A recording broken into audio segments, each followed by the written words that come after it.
Hey, hockey fans, how's everybody doing? What a crazy win for Montreal in Vegas. A dominating win, 4-1. Final score. Money line paid out at 3.1. Puck line plus 1.5 paid out at 1.71. The under 5 was a push. No money lost. Nothing but money made. It was a great Tuesday. Amazing win for Montreal. An opportunity to take the series back into Canada and win it in front of their fans at home. It's just it's going to be a story, right? It's definitely going to be a story, and we'll see what happens in the next game. But yeah, great Tuesday, and we'll see what happens here on Wednesday, day 38. It'll be June 23rd when this game is played, game 6 from Tampa against New York Islanders at Nassau Coliseum. Maybe the last game that the Islanders play in that building. A little history be made here.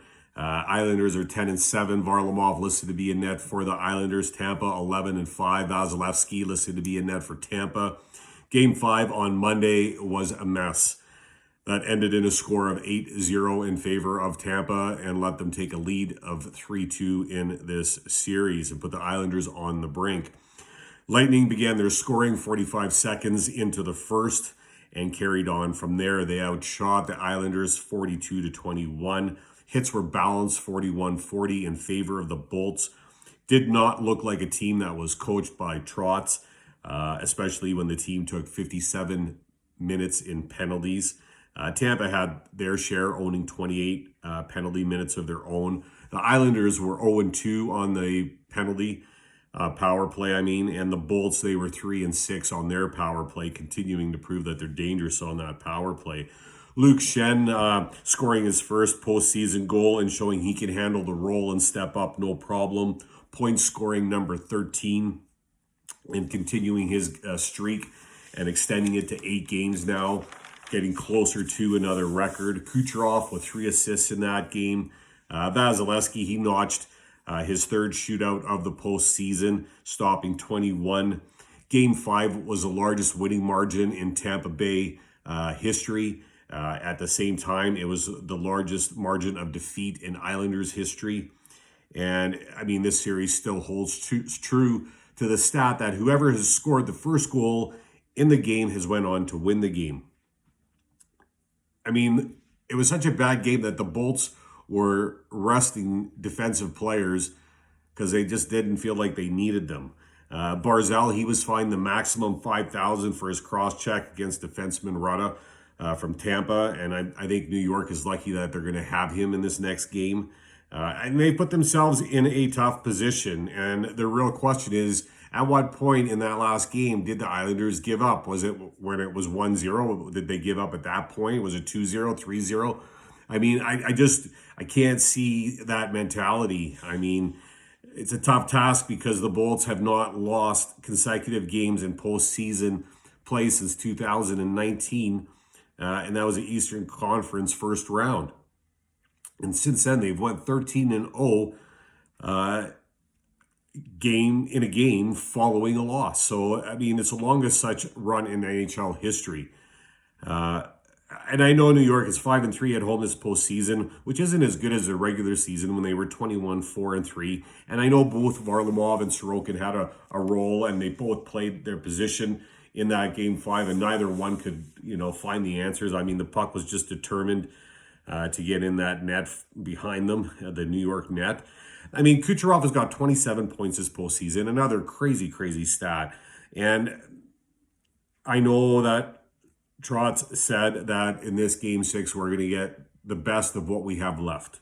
And my question is, I don't know if that is enough to beat this Bolts team the way that the Bolts are playing. And I listened to a ton of interviews from players, coaches, statistical guys, different people.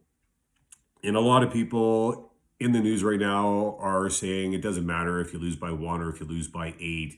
And I differ on that opinion because I think it does matter. I think the confidence that Tampa gets with their play, the way they're playing, and then to have a largest margin in history, winning margin in history, and what it has to do mentally to the Islanders to suffer the largest margin of defeat in history. It's not just a loss or a big loss. It's the largest in history. It's the worst the team's ever showed up. or the best the team's ever done. So, I mean, I think it does matter. And I know Barzal will probably have a good game. He'll want to bounce back and show his team that he's sorry for, losing his cool. And I think the Islanders will show up. I think it'll be a low-scoring game. I just don't know. And I'm an Islanders fan, so there's going to be part of me that's going to want this Islanders team to win this game and go on and win Game 7 and end Tampa's streak. A lot of players from Tampa stepped up and in Game 5. And I know Trotz has been here before. That's another story headline, when he coached Washington, and Washington was in a similar position, but then they went on and they won Game 6, they won Game 7, they went on to win the Cup. And is that going to happen? It could, it's possible. And, there's part of me that obviously hopes it does. But as far as where I'm going to lay my money on this game, and that's obviously what matters because I'm trying to continually build that role, which it's actually going not too bad at all. And that is because a lot of the underdogs have come through. But here, I'm going to take Tampa Bay on the money line. I'm actually surprised. I'm locking it in here tonight at 1.66. I have a feeling tomorrow it could be lower, but you'll have to wait and see, I guess, till tomorrow. I'm going to play the under 2, which pays 2.1. It's set at an even 5. And I'll parlay those two, which gives me an odd of 3.5. I haven't done a parlay in a couple days now, but I kind of like this one. And I was thinking of doing the Islanders at puck line plus 1.5, but I don't even think I'm going to do that because it could be a 2-0 win for Tampa. Could be a 3-0 win for Tampa. I don't know if the Islanders will get a goal. I don't know. We'll have to wait and see what Islanders team shows up and how Trotz can manage these guys and bounce back from that last game. But I don't think they can, unfortunately, as much as I'd want them to. So, official pick, Tampa, money line. Under 5, parlay the two together. That's what I'm doing. Good luck with your pick. Hope you guys enjoy the game. It should be a really good game. Hopefully a lot better than Game 5 was. Stay safe. Thanks for watching. Talk soon.